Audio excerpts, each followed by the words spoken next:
안녕하세요, 여러분. 오늘은 우리가 건강하다고 믿고 먹어온 음식들이 의외로 혈당을 빠르게 올릴 수 있다는 이야기를 들려드리려 합니다. 많은 분들이 공감하실 내용일 것 같습니다. 이 영상이 도움이 되셨다면 구독과 좋아요 부탁드립니다. 그럼 시작하겠습니다. 아침 햇살이 창문을 통해 들어오는 시간, 박정희 씨는 침대에서 일어나 거실로 걸어갔습니다. 60대 중반의 박정희 씨는 은퇴 후 작은 텃밭을 가꾸며 평온한 일상을 보내고 있었습니다. 매일 아침 일찍 일어나 간단한 스트레칭을 하고 텃밭에 나가 상추와 고추를 돌보는 것이 하루의 시작이었습니다. 그런데 오늘 아침은 뭔가 달랐습니다. 거실 소파에 앉으려는 순간 갑자기 어지러움이 느껴졌습니다. 심하지는 않았지만 분명히 평소와는 다른 느낌이었습니다. 박정희 씨는 천천히 소파에 앉아 심호흡을 했습니다. 몇 분이 지나자 어지러움은 사라졌지만 마음 한편에는 불안감이 남았습니다. 전날 특별한 걸 먹지도 않았는데 왜 그랬을까? 박정희 씨는 어제 먹은 음식들을 떠올려 봤습니다. 아침에는 흰밥에 된장찌개, 점심에는 잔치국수, 저녁에는 보리밥에 김치찌개를 먹었습니다.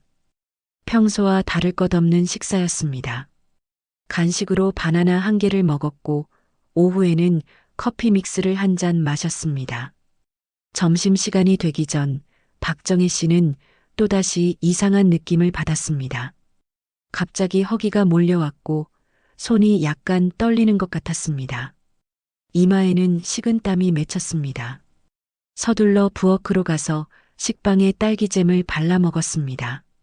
몇 분 후 증상은 가라앉았지만 박정희 씨의 불안감은 더 커졌습니다.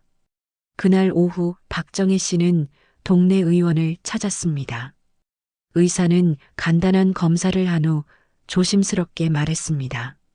혈당 변동이 있을 수 있습니다.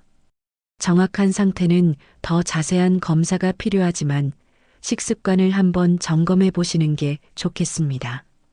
집으로 돌아오는 길, 박정희 씨의 머릿속에는 의사의 말이 맴돌았습니다. 혈당 변동이라니. 자신은 당뇨병 가족력도 없고 평소에 건강하게 먹으려고 노력해왔는데 말입니다. 내가 잘못 먹고 살아왔던 걸까? 자책감이 밀려왔습니다. 그날 저녁 박정희 씨는 자신의 식습관을 돌아보기 시작했습니다. 평소 먹던 음식들을 종이에 적어봤습니다. 아침에는 주로 흰밥이나 식빵을 먹었습니다. 식빵에는 딸기잼이나 땅콩 버터를 발라 먹었고 커피 믹스와 함께 먹는 것이 습관이었습니다. 점심에는 국수를 자주 먹었습니다. 잔치국수, 칼국수, 때로는 라면도 먹었습니다. 면 요리는 쉽고 빠르게 해먹을 수 있어서 좋았습니다. 저녁에는 집에서 지은 밥과 찌개를 먹었습니다. 감자가 들어간 김치찌개나 된장찌개를 자주 끓였습니다. 간식으로는 떡을 좋아했습니다. 인절미, 송편, 백설기 등 떡은 우리 전통 음식이니 건강할 거라고 생각했습니다. 과일도 자주 먹었습니다. 특히 바나나는 거의 매일 먹었고 과일 주스도 종종 마셨습니다. 시중에 파는 과일 주스는 편리하고 맛도 좋았습니다. 박정희 씨는 종이에 적힌 음식들을 보며 고개를 갸우뚱했습니다. 이 음식들은 다 늘 먹어온 것들인데 왜 갑자기 문제가 되는 거지? 밥도, 떡도, 면도, 과일도 모두 평범한 음식들이었습니다. 특별히 건강에 나쁜 음식을 먹은 것 같지 않았습니다. 주변 사람들도 늘 그렇게 말했습니다. 밥은 우리의 주식이잖아. 떡은 전통 음식이니 괜찮아. 과일은 건강식품이지. 면 요리는 담백하니까 좋아. 박정희 씨 자신도 그렇게 믿어왔습니다. 기름진 음식이나 인스턴트 식품을 피하고 우리 전통 음식 위주로 먹으면 건강하다고 생각했습니다. 하지만 몸은 다른 신호를 보내고 있었습니다. 왜일까요? 박정희 씨는 혼란스러웠습니다. 며칠이 지나면서 박정희 씨는 자신이 지금껏 무시해왔던 신호들을 떠올리기 시작했습니다. 사실 이런 증상들은 어제 오늘의 일이 아니었습니다. 다만 그동안 심각하게 생각하지 않았을 뿐이었습니다. 식후에 졸음이 오는 것은 당연하다고 생각했습니다. 점심을 먹고 나면 눈이 감겼고 소파에 누워 1시간 정도 낮잠을 자는 것이 일상이었습니다. 나이가 들면 다 그렇지라고 생각하며 넘겼습니다. 가끔 이유 없이 피곤한 날도 많았습니다. 특별히 무리한 일을 한 것도 아닌데 몸이 무겁고 기운이 없었습니다. 어제 잠을 깊이 못 잤나 보다라고 스스로를 위로했습니다. 밤에 자다가 깨는 일도 잦아졌습니다. 예전에는 한 번 잠들면 아침까지 푹 잤는데 요즘은 새벽에 한두 번씩 깼습니다. 화장실에 가고 싶어서라고 생각했지만 사실 그냥 잠이 깬 경우도 많았습니다. 손끝이 차가워지는 느낌도 종종 있었습니다. 특히 아침이나 오후 늦은 시간에 그런 느낌이 들었습니다. 혈액순환이 안 좋아서 그런가 싶어 손을 주물러 주곤 했지만 근본적인 원인은 생각해 보지 않았습니다. 이제 와서 돌아보니 이 모든 신호들이 무언가의 힌트였던 것 같았습니다. 몸은 계속해서 말하고 있었습니다. 뭔가 불편해, 뭔가 균형이 안 맞아, 도와줘. 하지만 박정희 씨는 그 신호들을 제대로 듣지 못했습니다. 이제 그 신호들의 의미를 알고 싶었습니다. 하지만 원리를 모르면 불안만 커질 뿐이었습니다. 인터넷을 검색해봐도 정보가 너무 많고 복잡했습니다. 어떤 정보는 이렇게 말하고 어떤 정보는 저렇게 말했습니다. 무엇이 맞는지 알 수가 없었습니다. 밤에 잠자리에 누우면 걱정이 밀려왔습니다. 이대로 계속 증상이 악화되면 어떡하지? 약을 먹어야 하는 건 아닐까? 평생 이 불안감을 안고 살아야 하는 건 아닐까? 박정희 씨는 천장을 바라보며 한숨을 쉬었습니다.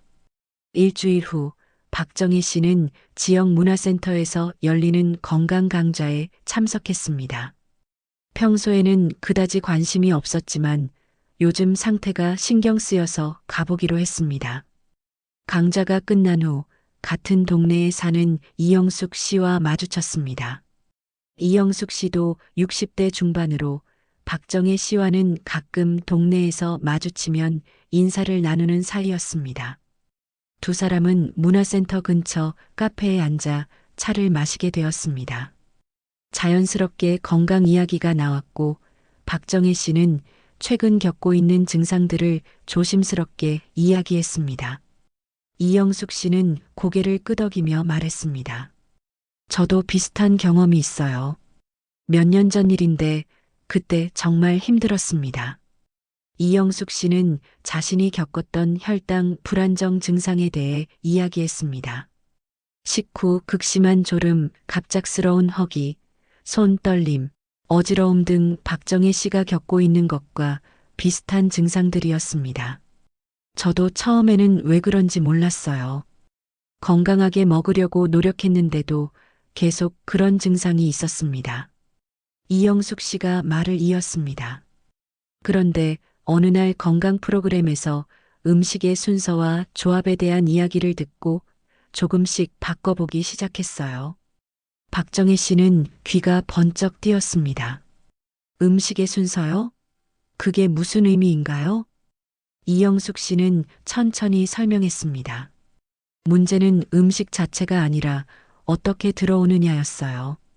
같은 음식이라도 어떤 순서로 먹느냐에 따라 몸의 반응이 달라진다고 합니다.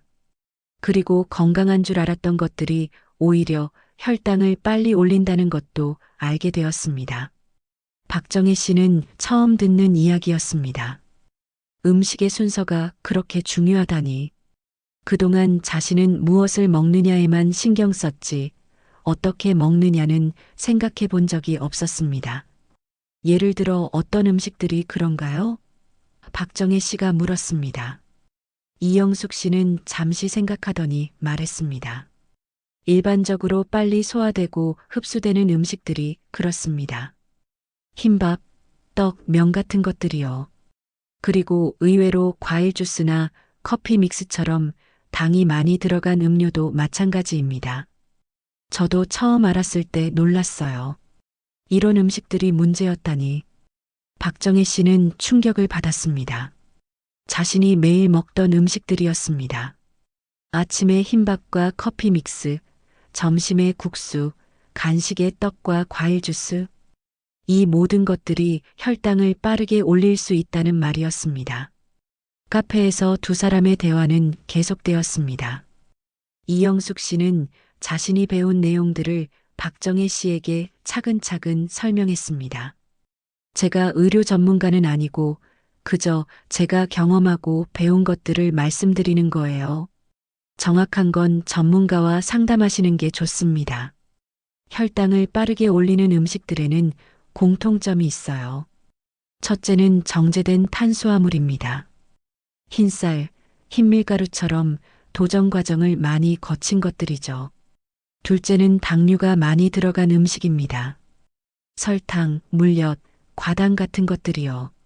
셋째는 섬유질이 적은 음식입니다.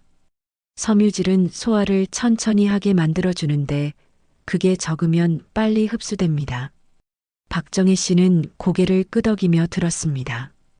이영숙 씨는 계속했습니다. 그리고 음식의 형태도 중요합니다. 같은 과일이라도 주스로 만들면 섬유질이 제거되고 당만 남아서 훨씬 빠르게 흡수됩니다. 따뜻하고 부드럽게 조리된 음식들도 소화가 빨라서 혈당이 빨리 올라갑니다. 왜 빨리 올라가는 게 문제인가요? 박정혜 씨가 물었습니다. 혈당이 빨리 올라가면 우리 몸은 그것을 낮추기 위해 많은 양의 인슐린을 분비합니다. 그러면 혈당이 급격히 떨어지면서 저혈당 증상이 나타날 수 있어요. 어지러움, 떨림, 식은땀, 허기 같은 증상들이죠. 그리고 이런 변동이 반복되면 몸이 지치게 됩니다. 이영숙 씨는 손으로 그래프를 그리듯 설명했습니다. 혈당이 급격히 올라갔다 떨어지는 것보다 완만하게 올라갔다 천천히 내려오는 게 좋습니다. 그러려면 소화가 천천히 되는 음식을 먹거나 음식의 순서를 조절해야 합니다. 음식의 순서를 조절한다는 게 구체적으로 어떻게 하는 건가요? 예를 들어 밥을 먹기 전에 단백질이나 채소를 먼저 먹는 거예요. 계란, 두부, 생선 같은 단백질이나 채소를 먼저 먹으면 탄수화물의 흡수 속도가 느려집니다. 그러면 혈당이 급격히 올라가지 않아요. 박정혜 씨는 놀라웠습니다. 이렇게 간단한 방법이 있다니. 그럼 음식을 바꿀 필요도 없이 순서만 바꾸면 되는 건가요? 완전히 그렇다고는 할 수 없지만 순서를 바꾸는 것만으로도 많은 도움이 됩니다. 물론 정제된 탄수화물의 양을 줄이고 통곡물이나 섬유질이 많은 음식을 늘리면 더 좋겠죠. 하지만 처음부터 식단을 완전히 바꾸는 건 어려우니까 순서부터 시작하는 게 좋습니다. 이영숙 씨는 덧붙였습니다. 그리고 이건 진단이나 치료법이 아니에요. 그냥 일반적인 원리를 설명하는 거예요. 실제로 어떤 문제가 있는지, 어떻게 관리해야 하는지는 꼭 의료 전문가와 상담하셔야 합니다. 개인마다 상황이 다르니까요. 박정혜 씨는 고개를 끄덕였습니다. 오늘 대화가 큰 도움이 되었습니다. 혼자 불안해하고 걱정만 하던 상황에서 구체적인 방향을 알게 된 것 같았습니다. 집으로 돌아온 박정혜 씨는 다시 한번 자신의 식습관을 돌아봤습니다. 이번에는 이영숙 씨가 알려준 관점에서 바라봤습니다. 아침에 흰밥과 커피 믹스, 점심에 국수와 칼국수, 간식에 떡과 과일 주스. 이 모든 것들이 혈당을 빠르게 올릴 수 있는 음식들이었습니다. 특히 과일 주스가 의외였습니다. 과일은 건강식품이라고 생각했는데 주스로 만들면 섬유질이 제거되고 당만 남아서 오히려 혈당을 빨리 올린다니. 박정혜 씨는 냉장고에 있는 과일 주스를 꺼내 성분표를 확인했습니다. 당류가 생각보다 많이 들어 있었습니다.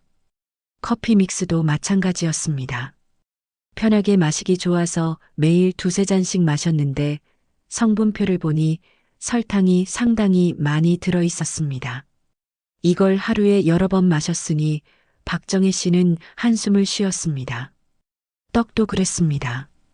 우리 전통 음식이니 건강할 거라고 생각했지만 떡은 찹쌀이나 맵쌀을 고운 가루로 만들어 익힌 것이었습니다.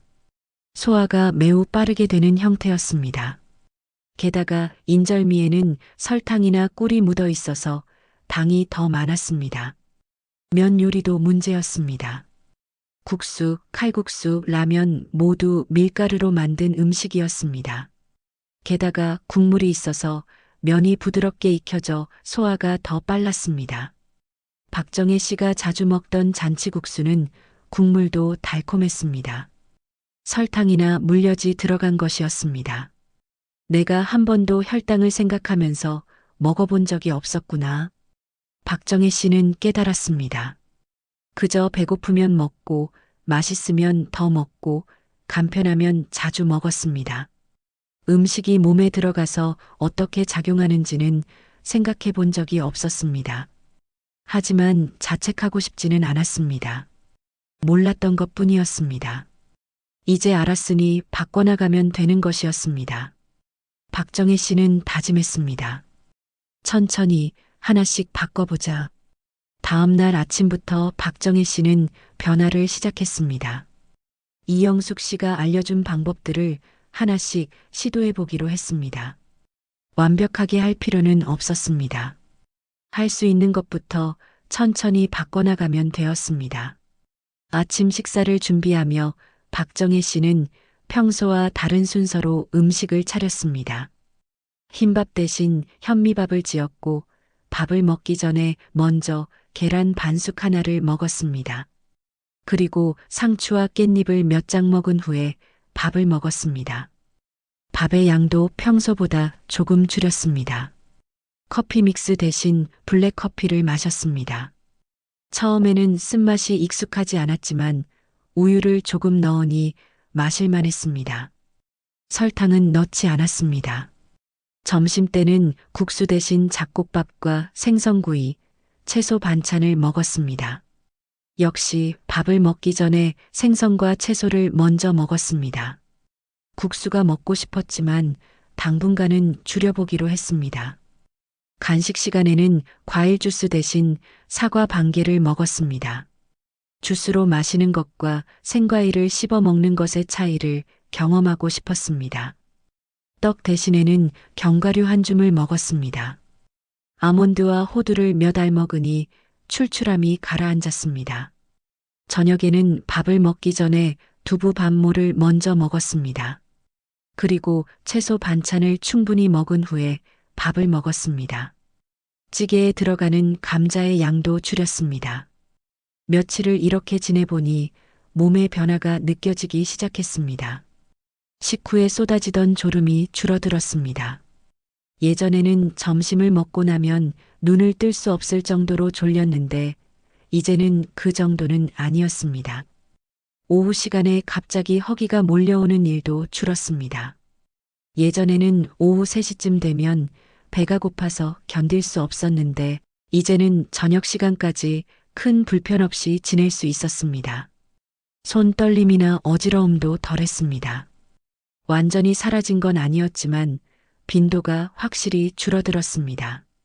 밤에도 조금 더 깊이 잘 수 있게 되었습니다. 박정혜 씨는 놀라웠습니다. 이렇게 간단한 변화만으로도 이렇게 달라질 수 있구나. 음식을 완전히 바꾼 것도 아니었습니다. 순서를 조금 바꾸고 양을 조절하고 일부 음식을 대체한 것 뿐이었습니다. 그런데 몸은 분명히 달라지고 있었습니다. 무엇보다 좋았던 것은 금지가 아니라 조절이라는 점이었습니다. 이건 절대 먹으면 안 되라는 식의 제한이 아니라 이렇게 먹으면 더 좋아라는 식의 접근이었습니다. 그래서 마음이 가벼웠고 오래 지속할 수 있을 것 같았습니다. 한 달이 지났습니다. 박정혜 씨의 일상은 많이 달라져 있었습니다. 아침에 일어났을 때 몸이 가벼웠습니다. 예전처럼 개운하지 않고 무거운 느낌이 드는 아침이 줄어들었습니다. 식후 졸음이 확실히 줄어들었습니다. 점심을 먹고 나서도 활동할 수 있는 에너지가 있었습니다. 낮잠을 자지 않아도 오후 시간을 보낼 수 있게 되었습니다. 덕분에 텃밭 일도 더 많이 할 수 있었습니다. 공복 시간에 허기가 폭발하는 일도 거의 없어졌습니다. 예전에는 배가 고프면 참을 수 없을 정도였는데 이제는 조금 배가 고파도 견딜만 했습니다. 급하게 뭔가를 먹어야 한다는 강박도 사라졌습니다.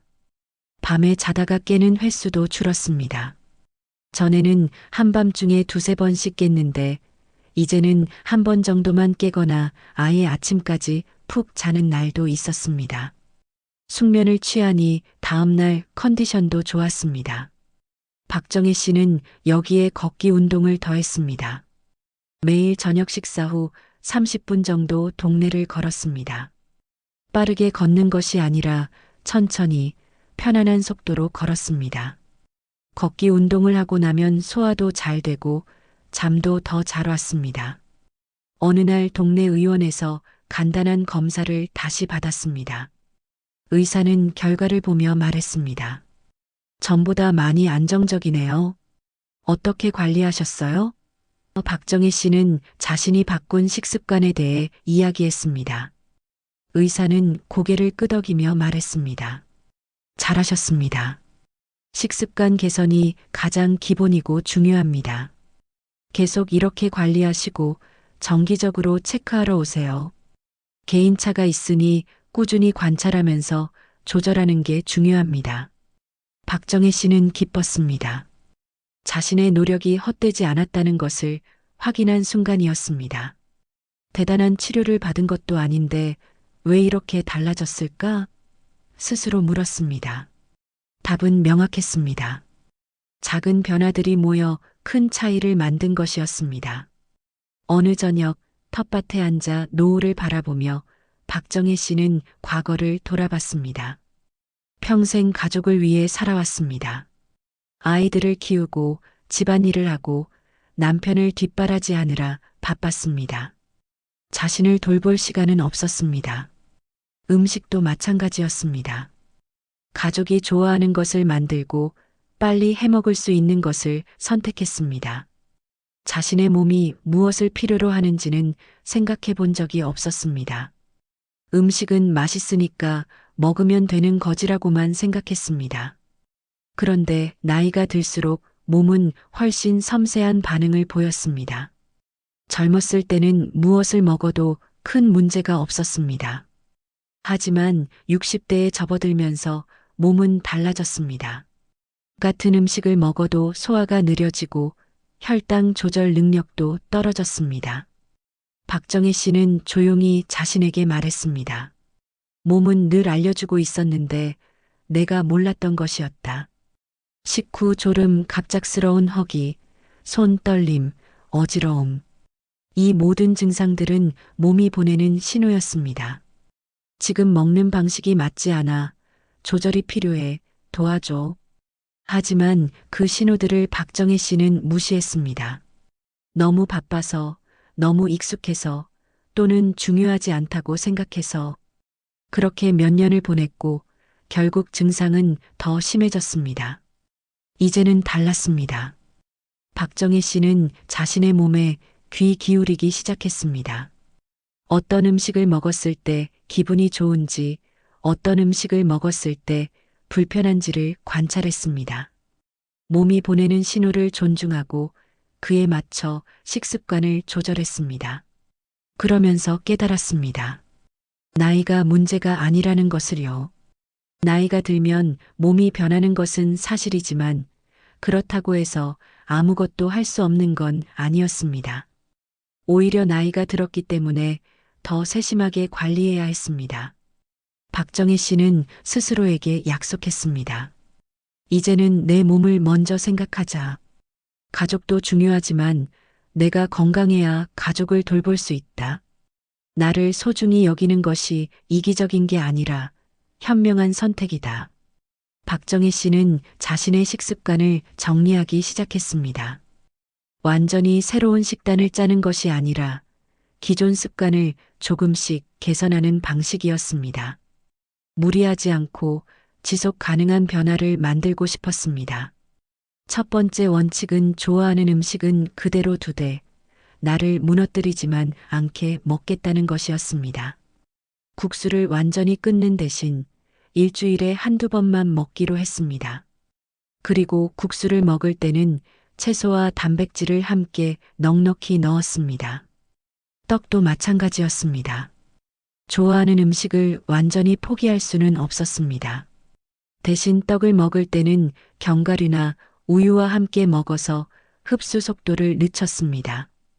양도 예전보다 줄였습니다. 두 번째 원칙은 항상 단백질과 채소를 먼저였습니다. 어떤 식사를 하든 밥이나 면을 먹기 전에 단백질과 채소를 먼저 먹었습니다. 계란, 두부, 생선, 닭가슴살 등의 단백질과 각종 채소를 먼저 먹으면 혈당이 급격히 올라가는 것을 막을 수 있었습니다. 세 번째 원칙은 정제된 탄수화물보다 통곡물이었습니다.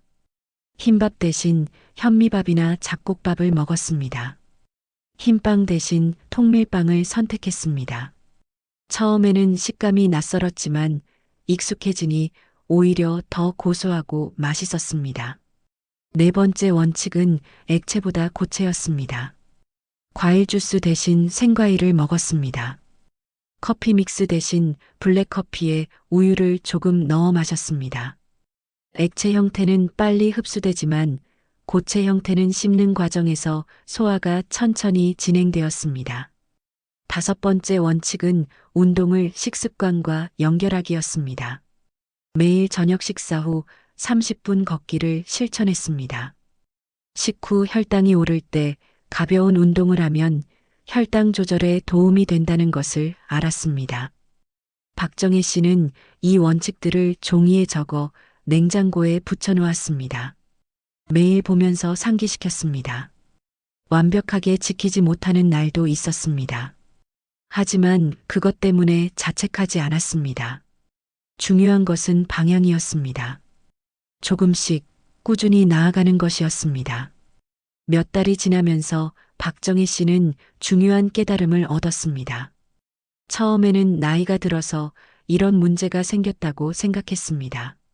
나이가 문제야, 늙으면 다 이렇지 하며 체념했습니다. 하지만 이제는 알았습니다. 나이가 원인이 아니라는 것을요. 물론 나이가 들면 몸의 기능이 전반적으로 느려지는 것은 사실입니다. 신진대사가 느려지고 혈당 조절 능력도 떨어집니다. 하지만 그것이 아무것도 할 수 없다는 의미는 아니었습니다. 오히려 나이가 들었기 때문에 더 세심한 관리가 필요했습니다. 젊었을 때는 몸이 알아서 조절해주던 것들을 이제는 의식적으로 관리해야 했습니다. 그것이 불편하게 느껴질 수도 있지만 다른 관점에서 보면 자신의 몸을 더 깊이 이해할 수 있는 기회였습니다. 박정희 씨는 생각했습니다. 나이가 문제인 게 아니라 내가 챙기지 못했던 것이다. 젊었을 때부터 건강한 식습관을 가졌더라면 지금 이런 문제가 없었을 수도 있습니다. 하지만 후회해봐야 소용없었습니다. 중요한 것은 지금부터였습니다. 먹는 것이 삶의 흐름을 만든다는 걸 처음 알았다. 박정희 씨는 일기에 이렇게 썼습니다. 매일 무엇을 먹느냐가 그날의 컨디션을 결정했습니다.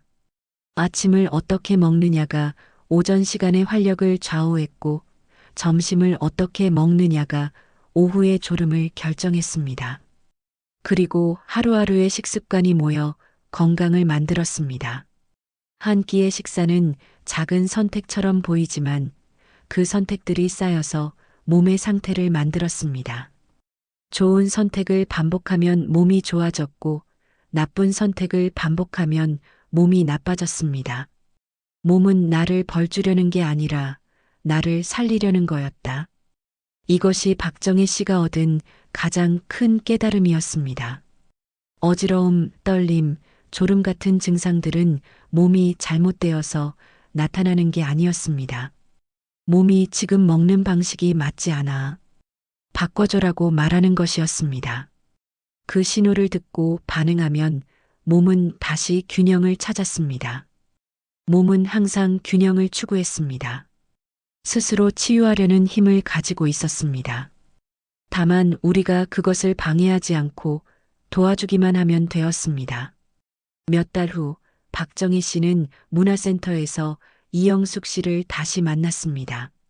이영숙 씨는 박정희 씨를 보자마자 환하게 웃으며 말했습니다. 어머, 표정이 훨씬 밝아지셨어요. 무슨 좋은 일 있으세요? 박정희 씨도 웃으며 대답했습니다. 지난번에 알려주신 방법들을 실천해 봤어요. 정말 많이 좋아졌습니다. 고맙습니다. 두 사람은 다시 카페에 앉아 차를 마시며 이야기를 나눴습니다. 박정희 씨는 지난 몇 달간의 변화에 대해 이야기했습니다. 식습관을 바꾼 것, 걷기 운동을 시작한 것, 그리고 몸이 어떻게 변했는지를요. 이영숙 씨는 진심으로 기뻐하며 말했습니다. 정말 잘하셨어요. 사실 제가 알려드린 것도 거창한 게 아니잖아요. 처방도 아니고 그냥 제가 살아보니 알게 된 거였어요. 그런데 그게 도움이 되었다니 저도 기쁩니다. 박정희 씨가 말했습니다. 처음에는 모든 걸 바꿔야 하나 싶어 막막했는데 막상 해보니 작은 것부터 하나씩 바꾸면 되더라고요. 그리고 가장 좋았던 건 제 몸의 신호를 듣는 법을 배운 거예요. 맞아요. 그게 가장 중요한 것 같아요. 이영숙 씨가 고개를 끄덕였습니다. 우리 몸은 항상 말하고 있는데 우리가 듣지 못했던 거죠. 이제는 그 대화를 나눌 수 있게 되신 거예요. 박정희 씨는 감사의 마음을 전했습니다. 정말 고마워요. 그날 대화가 아니었다면 저는 아직도 불안해하며 지냈을 거예요. 아니면 약에만 의존하려고 했을 수도 있고요. 이영숙 씨는 손을 저으며 말했습니다. 아니에요. 제가 한 건 아무것도 없어요. 실천하신 건 박정희 씨예요. 제가 아무리 좋은 정보를 드려도 실제로 바꾸는 건 본인이 해야 하는 일이잖아요. 그걸 해내신 거예요. 두 사람은 서로를 바라보며 따뜻하게 미소 지었습니다. 나이 들어가며 겪는 어려움들을 함께 나누고 서로를 격려하는 동료가 생긴 것 같았습니다. 박정희 씨는 지난 몇 달간의 경험을 바탕으로 자신에게 도움이 되는 음식들을 정리했습니다. 물론 개인마다 차이가 있으니 자신의 몸에 맞는 것을 찾는 것이 중요했습니다. 단백질이 풍부한 음식들이 도움이 되었습니다. 계란은 아침 식사에 빠지지 않았습니다. 삶은 계란, 반숙 계란, 계란찜 등 다양하게 조리해서 먹었습니다. 두부도 자주 먹었습니다. 두부구이, 두부조림, 순두부찌개 등으로 식탁에 올렸습니다. 생선도 좋은 단백질 공급원이었습니다. 고등어, 꽁치, 삼치 같은 등푸른 생선을 일주일에 두세 번 먹었습니다. 닭가슴살도 삶아서 샐러드에 넣거나 볶아서 반찬으로 먹었습니다. 채소는 다양하게 먹으려고 노력했습니다.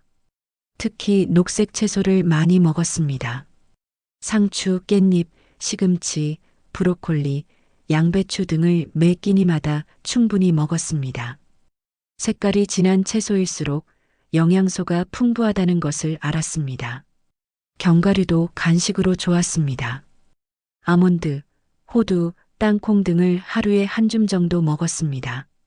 견과류는 단백질과 좋은 지방이 풍부해서 포만감도 오래 유지되었습니다. 통곡물도 중요했습니다. 현미, 귀리, 보리, 퀴노아 등을 밥에 섞어서 먹었습니다. 처음에는 식감이 낯설었지만 천천히 씹다 보면 고소한 맛이 났습니다. 콩류도 자주 먹었습니다. 검은콩, 강낭콩, 렌틸콩 등을 삶아서 샐러드에 넣거나 밥에 섞어 먹었습니다. 콩은 단백질과 섬유질이 모두 풍부했습니다. 생과일은 주스보다 통째로 먹었습니다. 사과, 배, 키위, 딸기 등을 적당량 먹었습니다. 과일도 당이 있으니 과하지 않게 하루에 한두 개 정도만 먹었습니다. 물을 충분히 마시는 것도 중요했습니다. 하루에 1.5리터 이상의 물을 마시려고 노력했습니다. 물병을 항상 가까이 두고 틈틈이 물을 마셨습니다. 식습관과 함께 운동도 중요했습니다. 박정혜 씨는 무리하지 않는 범위에서 꾸준히 할 수 있는 운동들을 선택했습니다. 걷기가 가장 기본이었습니다. 매일 저녁 식사 후 30분씩 동네를 걸었습니다. 빠르게 걷는 것이 아니라 편안한 속도로 걸으며 호흡을 고르게 유지했습니다. 걷기는 혈당 조절에도 도움이 되고 소화도 잘 되게 했습니다. 텃밭일도 좋은 운동이었습니다. 땅을 고르고 씨를 뿌리고 물을 주고 잡초를 뽑는 일들이 모두 신체 활동이었습니다. 무리하지 않는 범위에서 조금씩 자주 움직이는 것이 도움이 되었습니다. 집에서 할 수 있는 간단한 스트레칭도 했습니다. 아침에 일어나서 전신을 쭉 펴는 스트레칭, 어깨와 목을 풀어주는 스트레칭, 다리를 펴주는 스트레칭 등을 천천히 했습니다. 의자에 앉아서 할 수 있는 운동도 있었습니다. 의자에 앉아 다리를 들어 올렸다. 내리는 동작, 팔을 앞뒤로 움직이는 동작 등을 텔레비전을 보면서도 할 수 있었습니다. 중요한 것은 규칙적으로 꾸준히 하는 것이었습니다. 한 번에 많이 하는 것보다 매일 조금씩 하는 것이 더 효과적이었습니다. 그리고 무엇보다 즐겁게 할 수 있는 운동을 선택하는 것이 중요했습니다. 반년이 지난 어느 날 박정혜 씨는 좁은 골목을 걸어가며 스스로에게 말했습니다. 이제는 음식이 나를 흔들지 않게 할 수 있어. 예전에는 음식에 끌려다녔습니다. 배가 고프면 무엇이든 급하게 먹었고 혈당이 급격히 변동했습니다. 그러면 몸도 마음도 흔들렸습니다. 하지만 이제는 달랐습니다. 음식을 선택할 수 있게 되었습니다. 무엇을, 언제, 어떻게 먹을지를 스스로 결정했습니다. 물론 가끔 실수할 때도 있었습니다. 맛있는 떡을 보면 먹고 싶었고 국수가 생각날 때도 있었습니다. 그럴 때는 먹었습니다. 하지만 예전처럼 무작정 먹는 것이 아니라 조절하며 먹었습니다. 양을 줄이고 다른 음식과 함께 먹고 식후에 걷기를 했습니다. 그러면 혈당이 급격히 올라가는 것을 어느 정도 막을 수 있었습니다. 내 몸은 아직 변할 수 있다. 내 삶도 마찬가지다. 박정혜 씨는 깨달았습니다. 60대 중반이라는 나이가 끝이 아니었습니다. 오히려 새로운 시작이 될 수 있었습니다. 이제껏 몰랐던 것을 배우고 새로운 습관을 만들고 더 건강한 삶을 살 수 있었습니다. 텃밭에서 키운 상추를 따며 박정희 씨는 미소 지었습니다. 씨앗을 뿌리고 물을 주고 햇빛을 받으면 식물이 자라는 것처럼 자신의 몸도 좋은 음식을 먹고 적당히 움직이고 잘 쉬면 건강해졌습니다. 당신의 식탁이 바뀌면 당신의 하루가 바뀝니다. 아침을 어떻게 시작하느냐가 하루의 에너지를 결정합니다. 점심을 어떻게 먹느냐가 오후의 활력을 좌우합니다. 저녁을 어떻게 마무리하느냐가 밤의 수면을 결정합니다. 그리고 하루가 바뀌면 당신의 삶도 다시 움직이기 시작합니다. 매일의 작은 선택들이 모여 일주일을 만들고 일주일이 모여 한 달을 만들고 한 달이 모여 1년을 만듭니다. 그렇게 삶이 바뀌어 갑니다. 혈당이 흔들린다고 해서 모든 것이 끝난 게 아닙니다. 다시 세울 수 있습니다. 삶이 흔들린다고 해서 희망이 없는 게 아닙니다. 다시 시작할 수 있습니다. 중요한 것은 포기하지 않는 것입니다.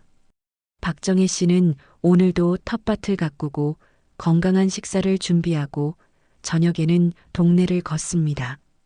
완벽하지는 않지만 꾸준합니다. 빠르지는 않지만 확실합니다. 그렇게 하루하루를 살아갑니다. 오늘 이야기가 도움이 되셨나요?